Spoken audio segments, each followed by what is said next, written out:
हम इसके लिए न्याय चाहते हैं सर, बंदे को फांसी दी जाए सर। हम सर यहाँ से गए सर, क्या नाम उन्होंने हमारे को जनाब नीचे बुला लिया वहां पे सर। हमारे बच्चे को क्या नाम उन्होंने कम से कम 2-3 घंटे बाद हमारे सामने पेश करा। हमारे बाद भी सर जब बच्चे सौंपे हमारे को सर, तो हमारा एक बच्चा बिल्कुल खत्म था सर, जिसकी हालत देखी नहीं गई सर हमारे से। सरकार ने ऐसे हालात में बच्चे दिए जनाब, फांसी होनी चाहिए सर ऐसे बंदे को सर। हमारे हाथ जोड़ से ये विनती है जनाब जी, बस हम तो सर बहुत दुखी इस बात सर। 7-8 आदमी गए नीचे जनाब, हमारे साथ क्या नाम बोलना सर, अन्याय अन्याय के लिए सर क्या नाम हम ये चाहते हैं सर, क्या ना हर बंदे से कि क्या हमारी बड़ी से बड़ी क्या साथ दिया जाए सर जी। हर इनको सर फांसी दी जाए सर, क्या नाम बोलने को। पिछले 2 तारीख को जिला सिरमौर के अंदर एक दुर्घटना घटी औद्योगिक क्षेत्र कालाम के अंदर। और औद्योगिक क्षेत्र कालाम के अंदर जो घटना घटी है वो शिवालिक कॉलोनी, जो कि हरियाणा नारायणगढ़ थाने के अंतर्गत आता है। और उसमें ये देखा गया है कि एक पीजी के अंदर किस तरीके से तंबाकू के कारोबार का पैकिंग का काम चल रहा था। और उसमें हमारे जिला सिरमौर के चुली गांव के ददाहू क्षेत्र के जो लोग लड़के काम कर रहे थे, 3 लड़के।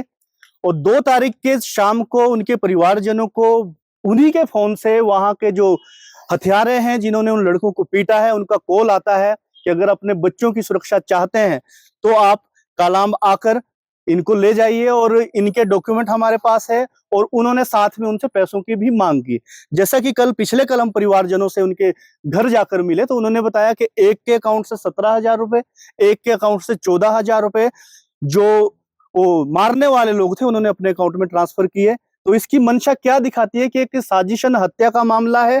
और सबसे महत्वपूर्ण प्रश्न यह है कि जो कालाम नारायणगढ़ थाने के अंदर जो एफआईआर दर्ज की गई है वो बहुत ही कमजोर धाराओं में बीएनएस 115 और इस तरीके की जो बहुत कमजोर धाराएं जिसमें 6 महीने की भी सजा का प्रावधान वो जोड़ा गया है। और जो लड़के जो इसमें पीड़ित है वो सभी के सभी अनुसूचित जाति वर्ग से आते हैं। और इसमें एट्रोसिटी एक्ट का भी मामला सामने आता है, एट्रोसिटी एक्ट का भी केस इसमें बनता है, लेकिन वो धाराएं कमजोर जोड़ी गई। और जब वो लड़कों को अपने परिजनों को लेकर नाहन आए तो नाहन के अंदर जब मेडिकल कॉलेज के अंदर गए तो मेडिकल कॉलेज के अंदर सबसे पहला काम डॉक्टर का ये होता है कि उन्होंने स्थानीय पुलिस प्रशासन जो जिला सिरमौर है उनको सूचित किया। लेकिन हिमाचल प्रदेश पुलिस का, स्थानीय पुलिस प्रशासन का, ना नाहन थाने से ना गुन्नू घाट चौकी से कोई भी अधिकारी नाहन मेडिकल कॉलेज में नहीं पहुंचा, क्योंकि 0 एफआईआर यहां हो सकती थी। ये नाहन के जो पुलिस प्रशासन है, जिला पुलिस प्रशासन की भी लापरवाही है। क्योंकि डॉक्टर का जो प्रथम दृष्टि जो परिवार के लोग थे उन्होंने बताया कि पुलिस प्रशासन जिला सिरमौर को कॉल किया गया था क्योंकि 0 एफआईआर यहां हो सकती है। उसके बाद परिवारजनों को और ज्यादा प्रताड़ित होकर नाहन की पुलिस की लापरवाही की वजह से उन्हें नारायणगढ़ चौकी में एफआईआर के लिए भेजा गया। फिर वहां एफआईआर हुई और जो एफआईआर हुई कमजोर धाराओं में, और जो लखनपाल की जो मृत्यु हुई है उसे नाहन मेडिकल कॉलेज से रेफर कर दिया गया। 3 तारीख को उसकी मृत्यु हो गई।